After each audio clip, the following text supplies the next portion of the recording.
Right, well, this is a little bit of a different episode as part of my collection, in the sense that I'm not looking at a fossil, but I'm looking at something else that I obtained rather recently, and that was a collection of commemorative dinosaur coins that were produced by the Royal Mint in conjunction with the Natural History Museum.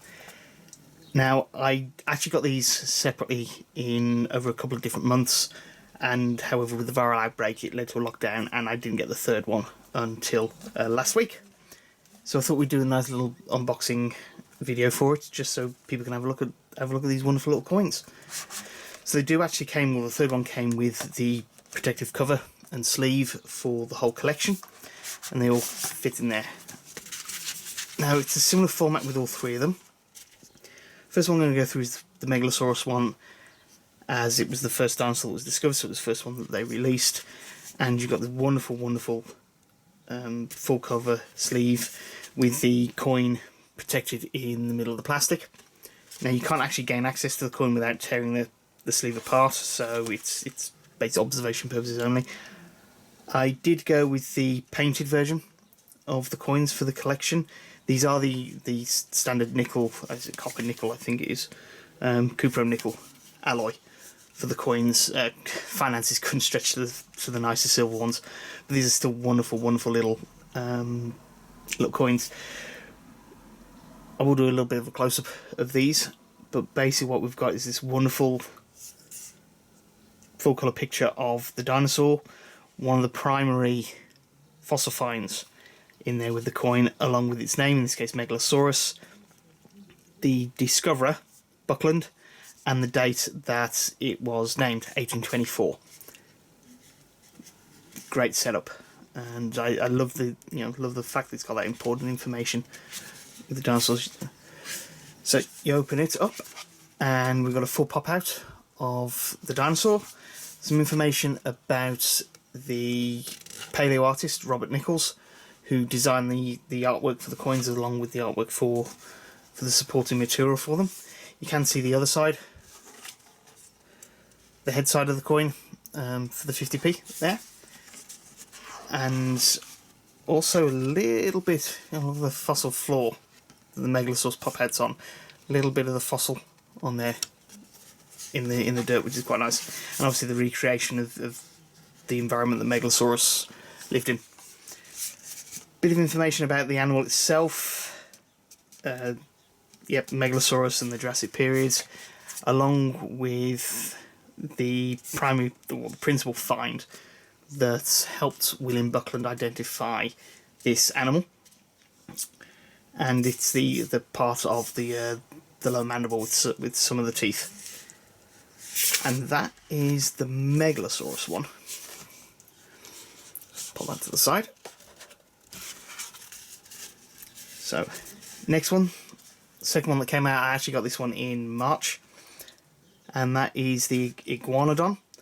Again, same setup, you've got this wonderful picture of the Iguanodon coin, we've got this, it's green mostly as the colour frame, Iguanodon, the thumb spike, of which the animal is very famous for, and Mantle's name and the date 1825, when he first described the animal scientifically. Again, similar setup, we've got the backside of the 50p coin, the wonderful pop-up of the Iguanodon itself, and fossil formats.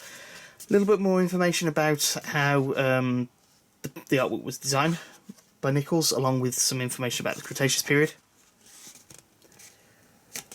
Bit of information about the descriptions of the dinosaurs and how they were connected together, and some history about the discovery, along with the admittedly slightly apocryphal story that Gideon's wife Mary Mantle was the one that discovered some of the teeth along the side of the road, and this was whilst Gideon himself was actually on a doctor's appointment because he was local surgeon in the town where they were living, and she was just wandering around the street whilst she waited him to see his patients, and she made the discovery. And I will eventually do a video about Iguanodon itself, and we'll get into more detail about the discovery of Iguanodon and explain that story in greater detail. But yeah, some wonderful little bit of artwork on that one. That's the Iguanodon. And the final one, the one that I was waiting for, this whole time, Hylaeosaurus.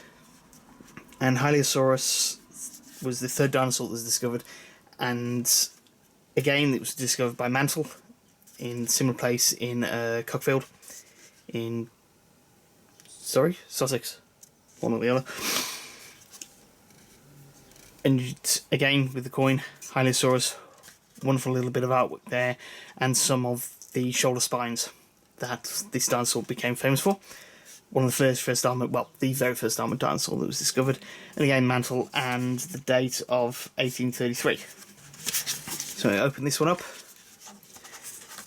Again, same format as the others. We've got the wonderful, wonderful pop-up of Hylaeosaurus. We've got a little bit more information about the design, along with some more information about the Cretaceous period and the rise of flowers. Again, wonderful, wonderful background of this sort of tropical landscape, very reminiscent of somewhere like in Tasmania or the Solomon Islands, somewhere like that. Information about one of Mantle's rivals, Richard Owen, and how he connected the three dinosaurs together, well, three animals together, realised that they were a distinct group of reptiles, and gave them the designation Fearfully Great Lizard, Dinosauria. And some information about the animal itself, Hylaeosaurus. Got on this other page the actual fossil slab of Hylaeosaurus itself, along with some information about Gideon Mantell himself, the first dinosaur hunter. That's it for the unboxing of these coins. Wonderful, wonderful addition to my collection. I think they're absolutely stunning. The artwork on them is brilliant and I'm loving it. Why these three dinosaurs? Well, these three, as I said, were the first dinosaurs that were discovered. They were discovered by Buckland and Mantle. They were recognised as being a distinct group of reptiles by Richard Owen, and they became famous. They were the first. Iguanodon in particular was the first celebrity dinosaur. Started off the first dinosaur craze, and there's actually a series of sculptures made of these three animals for the Crystal Palace exhibition in the 1850s, and these are actually still on display in Crystal Palace Park in London.